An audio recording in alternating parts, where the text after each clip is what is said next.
예전에 매튜 본 감독의 킹스맨이라는 영화에서 매너가 사람을 만든다 라는 대사가 나와서 유행을 했었습니다. 그런데 주인공이 말하는 이 명대사 이전에 그 주인공이 입은 멋진 정장 수트가 먼저 눈에 들어왔습니다. 그래서 단정하게 차려입은 그의 옷맵시를 보면서 매너의 시작은 격식에 맞게 차려입은 의상이라는 생각을 해보았습니다. 한편 매너의 시작이 격식에 맞는 의상이라면 매너의 끝은 아마도 그 의상에 어울리는 언어와 행동일 것입니다. 아무리 멋진 옷을 차려입었어도 언어와 행동에서 매너를 갖추지 못하면 그 멋진 옷은 아무 소용이 없을 것입니다.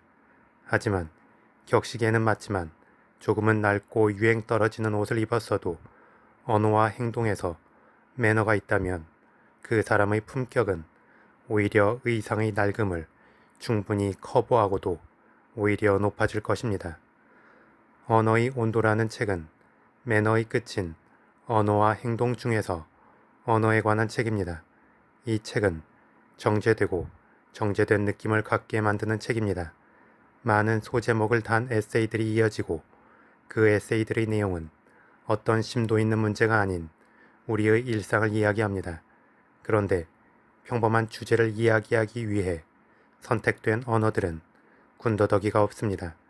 그만큼 작가는 한 단어를 쓰기 위해 나름 자신의 고뇌의 필터로 수없이 걸렀을 것입니다.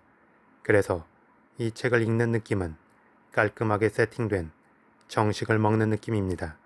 그러면서도 어떤 격식에 얽매이거나 답답한 느낌이 없습니다. 오히려 따뜻함과 정감이 느껴집니다. 작가가 책의 제목을 언어의 온도라고 정한 것처럼 작가의 온도 그리고 언어가 가져야 할 적정한 온도가 느껴지는 듯합니다. 더불어 언어는 사람과 함께 변화하고 생동하며 교감하는 만큼 언어도 하나의 생명체라 할 수 있습니다. 한마디 말에는 많은 것들이 함축되어 있는 경우가 많습니다. 그래서 한마디 말로도 치유의 힘이 발휘될 수 있다는 게 작가의 생각입니다. 그냥 한번 걸어봤다 라는 제목의 글에서는 부모님이 자녀를 생각하는 여러 복합적인 마음이 함축되어 있습니다.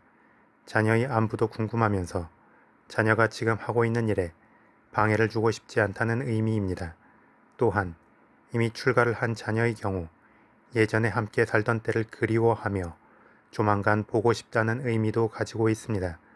그런데 중요한 것은 이런 한마디를 부모님이 자녀에게 전화기 너머로 건넬 때 그 말을 듣는 자녀들은 한 번에 이 모든 의미를 캐치한다는 것입니다.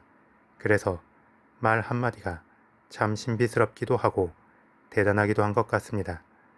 한 해의 마지막 날이라는 제목의 글에서는 마지막에 작가의 선배가 했다는 말이 나옵니다. 인생을 너무 복잡하게 생각하지 말라는 것입니다. 인생이라는 것은 어찌 보면 간단한데 그것은 마치 산타클로스를 믿다가 믿지 않다가 결국에는 본인이 산타 할아버지가 되는 것이고 그것이 바로 인생이라는 설명이 이어집니다. 인생에 대한 이만큼 간결한 설명이 또 있을까 싶습니다. 우리의 인생이라는 건 결국 꿈을 쫓다가 다시 꿈을 잃었다가 또 다시 누군가에게 꿈을 주기 위해 사는 것입니다. 부모님들은 종종 자녀들에게 너희들이 태어난 뒤로는 너희들이 우리의 꿈이 되었다 라는 식의 말을 합니다. 산타클로스 신화가 비현실적임에도 불구하고 수많은 시간 동안 이어져 내려온 이유는 아마도 이런 이유일 것입니다. 누군가가 꿈을 심어주고 싶어하는 사람과 누군가 꿈을 꾸고 싶은 사람이 있기 때문이라는 것입니다. 대체할 수 없는 존재라는 제목의 글에서는 그렇게 아버지가 된다 라는 영화 내용이 나옵니다. 고레에다 히로카즈 감독의 이 영화는 친자식이 바뀐 채로 아이를 키우다가 나중에 서로의 친자식을 다시 찾고 새롭게 적응해가는 과정을 그린 평범한 영화입니다. 하지만 그 평범함 속에 비범한 인생의 통찰이 있습니다. 이 책에서 소개하는 이 영화의 아빠들끼리의 대화가 있습니다. 한 아빠가 회사에서 제가 아니면 안 되는 일이 많습니다. 라고 말하자 다른 아빠가 아버지라는 일도 다른 사람은 못하는 거죠. 라고 답합니다. 이 대화의 말처럼 우리는 어느 위치에서건 자신만이 할 수 있는 중요한 역할들이 있습니다. 그런데 그 모든 것을 잘 해낼 수는 없습니다. 어느 순간 선택을 해야 합니다. 그렇다면 우리는 어떤 것에 더 큰 비중을 두어야 할까요? 이 책에는 이여령 씨에 대한 이야기가 나오는데 거기에 일부의 답이 있습니다. 딸에게 보내는 굿나잇 키스라는 제목의 글에서 이여령 씨는 인생에서 제일 후회되는 것을 바쁘다는 핑계로 딸에게 굿나잇 키스도 제대로 해주지 못한 것을 꼽습니다. 그렇다면 우리에게 가장 중요한 것은 사회적 명성, 지위, 부유함도 아닌 가족이라는 것입니다.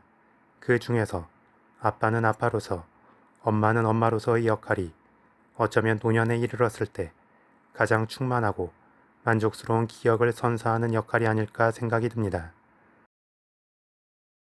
행복한 사전이라는 제목의 글은 이시이 유야 감독의 행복한 사전이라는 영화를 보고 쓴 내용입니다. 사전은 중요한 책이지만 또 그 방대함 때문에 그 모든 내용을 다 활용하는 사람은 거의 없습니다.